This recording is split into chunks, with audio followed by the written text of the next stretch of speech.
नमस्कार। आज के दिन भर की बड़ी खबरों के साथ मैं विशाल और आप देख रहे हैं जनता अदालत न्यूज। चलिए बढ़ते हैं पहली बड़ी खबर की ओर।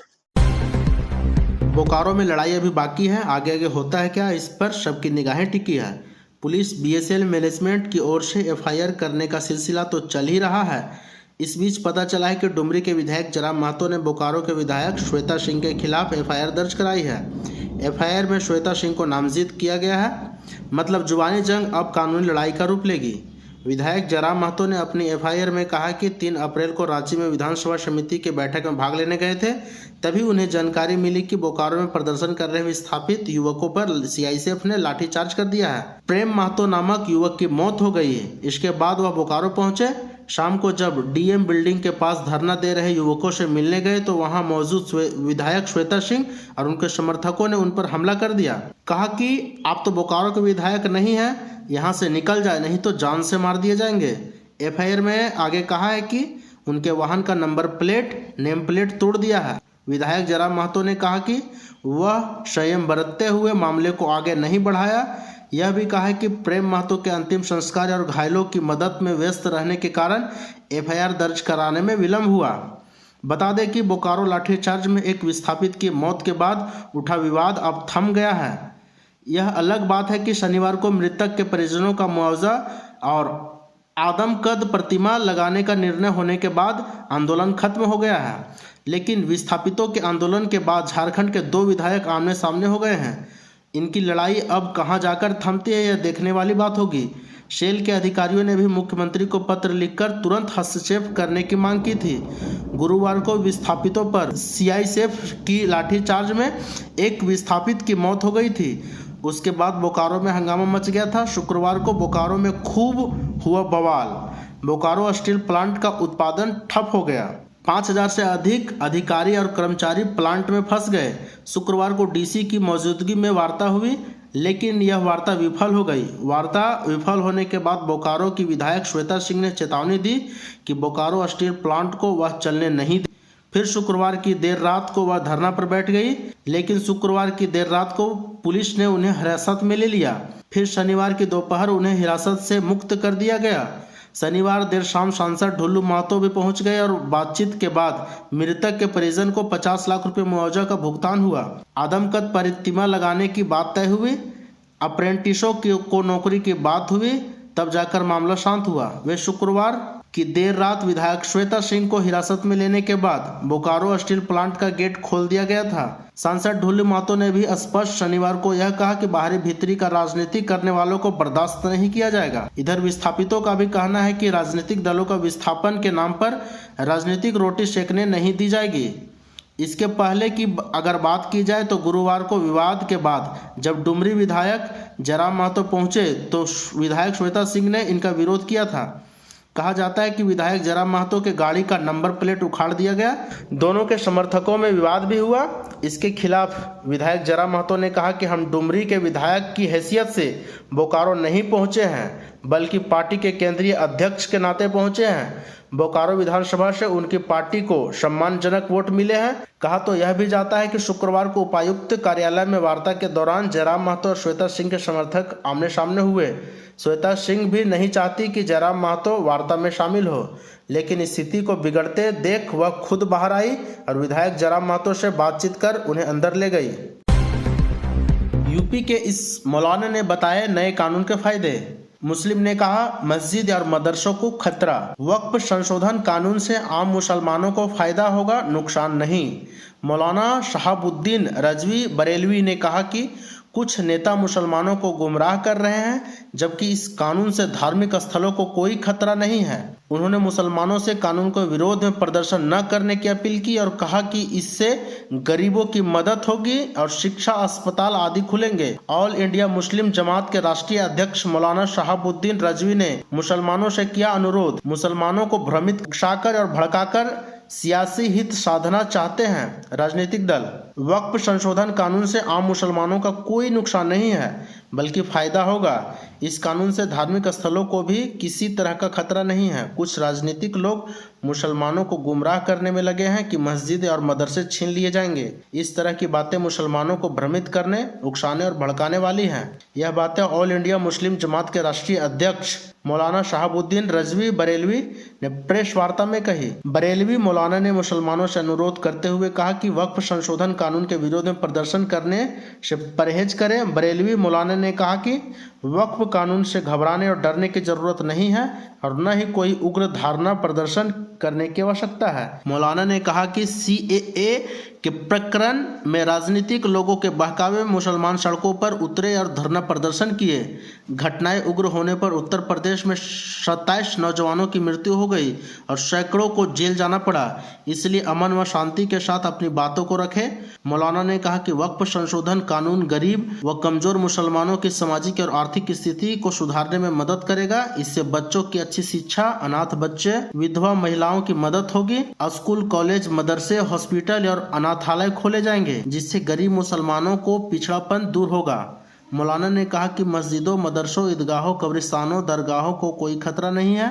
इन धार्मिक स्थलों में हुकूमत कोई भी हस्तक्षेप नहीं कर सकती। रांची भाजपा नेता अनिल टाइगर की हत्या मामले में फरार चल रहे शूटर अमन सहित 4 अपराधी को रांची पुलिस ने गिरफ्तार किया है। बताया जा रहा है कि जमीन विवाद में घटना को अंजाम दिया गया था। जहां तक संभव है, रांची पुलिस गुरुवार की देर शाम तक पूरे मामले का खुलासा कर देगी। रांची SSP चंदन सिन्हा के द्वारा बनाई गई SIT ने 4 आरोपियों को गिरफ्तार कर लिया है। इससे पहले हत्याकांड वाले दिन ही घटना को अंजाम देकर फरार होने के समय एक शूटर रोहित वर्मा को गिरफ्तार कर लिया था, जबकि दूसरा शूटर अमन फरार हो गया था। टेक्निकल सेल की मदद से रांची पुलिस की टीम ने दूसरे शूटर अमन सिंह को भी गिरफ्तार कर लिया है। बता दें कि करीब 2 सप्ताह पहले रांची के कांके में अनिल टाइगर की गोली मारकर हत्या कर दी गई थी। झारखंड घूस मामले में थाना प्रभारी का सस्पेंशन हुआ खत्म, फिर मिली थाना प्रभारी की कुर्सी। रांची घूस लेने के मामले में जिस सब इंस्पेक्टर को सस्पेंड किया गया था, उसे विभाग ने अभय दान दे दिया है। न सिर्फ उनका निलंबन खत्म कर दिया है, बल्कि उन्हें थाना प्रभारी के तौर पर नियुक्ति भी दे दी है। दरअसल 4 महीने पहले 30,000 रुपये रिश्वत मांगने के आरोप में अवर निरीक्षक प्रभात कुमार सस्पेंड कर दिए गए थे। अब उनका सस्पेंशन खत्म कर हंटरगंज थाना प्रभारी के रूप में पोस्टिंग कर दी है। दरअसल हंटरगंज की प्रमुख ममता कुमारी ने उन पर आरोप लगाया था कि एक वाहन दुर्घटना के सनहा दर्ज करने के एवज में उन्होंने रिश्वत मांगी थी। सहायक अवर निरीक्षक अभय कुमार का भी इस प्रकरण में नाम आया था। शिकायत के बाद SP विकास कुमार पांडे ने जांच करवाई और 5 जनवरी 2025 को दोनों को निलंबित कर दिया था। लेकिन अब प्रभात कुमार को न सिर्फ निलंबन से मुक्त कर दिया है, बल्कि उन्हें दोबारा थाना प्रभारी भी बना दिया है। IPL 2025 साई सुदर्शन ने रचा इतिहास। राजस्थान के खिलाफ धुआंधार बल्लेबाजी से मचाया तहलका। साई सुदर्शन ने राजस्थान के खिलाफ मैच में कीर्तिमान बना दिया है। IPL 2025 में ऐसा करने वाले वे पहले बल्लेबाज बन गए हैं। सुदर्शन इस सीजन में 200 रन बनाने वाले पहले भारतीय बल्लेबाज बन गए हैं। गिल के जल्दी आउट हो जाने के बावजूद साई सुदर्शन ने आक्रामक तेवर जारी रखे हैं। साई सुदर्शन ने इस IPL में शानदार पारी खेली है। गुजरात टाइटंस के प्लेयर ने IPL में अपने बल्लेबाजी से सबका ध्यान खींचा है। बाएं हाथ के इस युवा बल्लेबाज ने IPL में लगातार अच्छा प्रदर्शन किया है। साई सुदर्शन ने 2022 में गुजरात टाइटंस की ओर से ही अपना डेब्यू किया था और तब से ही इस टीम का हिस्सा हैं। अपनी छोटी सी IPL कैरियर में वे रनों का अंबार लगा चुके हैं। गुजरात टाइटंस के 4 मैचों में 6 अंक हैं और टीम अगर ये मैच जीतती है तो टेबल टॉपर बन जाएगी। राजस्थान रॉयल्स के 4 मैचों में 4 अंक है और संजू सैमसन के नेतृत्व वाली टीम पिछले 2 मैच जीतकर फॉर्म में वापसी कर चुकी है। वक्फ संशोधन कानून को लेकर दाखिल याचिकाओं की सुनवाई की तारीख और बैच तय हो गई है। 16 अप्रैल को चीफ जस्टिस संजीव खन्ना की अध्यक्षता वाली 3 जजों की बेंच में मामले की सुनवाई करेगी। बेंच के बाकी 2 सदस्य हैं जस्टिस संजय कुमार और KV विश्वनाथन। मामला सुनवाई की सूची में 13वें नंबर पर लगा है। कुल 10 याचिकाएं लिस्ट में है। उनमें सबसे पहले AIMIM नेता असदुद्दीन ओवैसी की याचिका है। वक्फ संशोधन कानून के खिलाफ अब तक लगभग 20 याचिकाएं दाखिल हो चुकी हैं। याचिका दाखिल करने वाले Congress, RJD, Sapa, DMK, AIMIM और आप जैसी राजनीतिक पार्टियों के नेताओं के अलावा जमीयत उलेमा-ए-हिंद के अध्यक्ष अरशद मदनी और all India Muslim personal law board शामिल हैं। सभी याचिकाओं में मुख्य रूप से यही कहा गया है कि यह मुसलमानों के साथ भेदभाव करने वाला कानून है। वक्फ एक धार्मिक संस्था है, उसके काम काज में सरकारी दखल गलत है। याचिकाओं में मौलिक अधिकारों का उल्लंघन की बात। याचिकाकर्ताओं ने कहा कि नया वक्फ कानून संविधान के अनुच्छेद 14, 15 समानता, 25 धार्मिक स्वतंत्रता, 26 धार्मिक मामलों की व्यवस्था और 29 अल्पसंख्यक अधिकार जैसे मौलिक अधिकारों के विरुद्ध है। याचिकाकर्ताओं ने कानून में बदलाव को अनुच्छेद 300A यानी संपत्ति के अधिकार के खिलाफ भी बताया है। केंद्र सरकार ने भी दाखिल की है कैविएट। ध्यान रहे कि केंद्र सरकार ने भी सुप्रीम कोर्ट में कैविएट दाखिल की है। केंद्र ने किसी भी आदेश से पहले अपना पक्ष सुने जाने की मांग की है। चूंकि वक्फ संशोधन कानून का विरोध करने वाली याचिकाओं में कानून पर रोक लगाने की भी मांग की गई है, ऐसे में सरकार ने यह सुनिश्चित करने की कोशिश की है कि बिना उसका पक्ष सुने कोर्ट कोई एक तरफा आदेश न दे। इसके अलावा कानून के समर्थन में भी कुछ याचिकाएं दाखिल हुए हैं। इन याचिकाओं में नया कानून को संविधान के हिसाब से सही और न्यायसंगत बताया गया है। जेल कैंप पार्टी अध्यक्ष सह डुमरी विधायक टाइगर जयराम महतो के सुरक्षा को लेकर पार्टी के केंद्रीय सचिव राजेश रतन के द्वारा गृह मंत्री अमित शाह के पास जेल श्रेणी सुरक्षा को लेकर लिखा गया पत्र को लेकर जयराम महतो का प्रतिक्रिया सामने आया है। उन्होंने सोशल मीडिया पर यह लिखते हुए पोस्ट किया है। सोशल मीडिया से जानकारी मिली है कि मेरे पार्टी के सहयोगी राजेश रतन जी के द्वारा भावेश में आकर माननीय गृह मंत्री अमित शाह जी को मुझे जेड श्रेणी सुरक्षा प्रदान करने हेतु पत्र लिखा गया है। ये उनका प्रेम, उनकी भावना है कि उन्होंने ये पत्र लिखा। उनकी भावना की मैं कद्र करता हूँ। मैं आपका भाई, आपका बेटा, झारखंड की जनता मुझे केवल आपका साथ, प्यार और आशीर्वाद चाहिए। आपके आशीर्वाद से आपका बेटा सुरक्षित रहेगा। हजारीबाग सदर विधायक प्रदीप प्रसाद ने माता वैष्णो देवी के दरबार में किया दर्शन। क्षेत्रवासियों के सुख, शांति और समृद्धि का किया मंगल कामना। मैया सम्मान योजना बड़ी खबर। आपकी इन गलतियों के कारण नहीं आ रहे खाते में पैसे। अप्रैल से बदल गया पैसे आने का नियम। जल्द करा ले सुधार, अन्यथा आप भी रह सकते हैं इस योजना से वंचित। मैया सम्मान योजना झारखंड की बड़ी योजनाओं में से एक है, जिस पर जितनी हेमंत सरकार को वाहवाही मिल रही है उतनी सरकार की किरकिरी भी हो रही है। वजह कई महिलाओं के खाते में पैसे का नहीं आना बताया जा रहा है। योग्य लाभुक के खोज में सरकार द्वारा अपनाए जाने वाले तरीके पर विपक्ष कई तरह के सवाल खड़ा कर रहे हैं। एक तरफ जहां हेमंत सरकार अपना चुनावी वादा निभाते हुए मैया योजना के लाभुकों के खाते में अब एक साथ 3 महीने की राशि 7500 रुपया भेज रही है, वहीं दूसरी तरफ अब भी राज्य के करीब 2 लाख लाभुकों के खाते में योजना का राशि नहीं आई है, जिसके कारण लाभुकों में नाराजगी है। विभाग ने दिया है ये निर्देश। विभाग का कहना है कि कई मैया योजना के लाभुकों का अभी सत्यापन चल रहा है। इस दौरान कई ऐसे लाभुक मिले जिनके राशन कार्ड में उनका द्वारा आवेदन में भरी गई जानकारी मेल नहीं खा रही थी।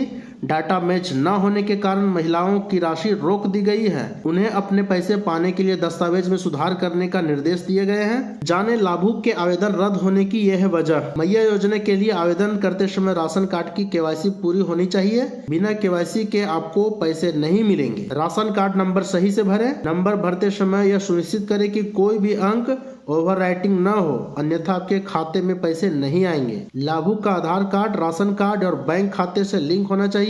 मैया सम्मान योजना के लिए आवेदन करते समय यह सुनिश्चित करें कि आपका नाम राशन कार्ड और आधार कार्ड में एक ही हो। आवेदन में वही नाम भरें जो इन दोनों दस्तावेज में है। नहीं किया गया है आवेदन रद्द। मैया सम्मान योजना की राशि खाते में नहीं आने की वजह के बारे में समाज सुरक्षा उप निदेशक का कहना है कि अभी किसी आवेदन अस्वीकृत नहीं किया गया है, उन्हें सिर्फ रोक दिया गया है। सत्यापन का काम शुरू है।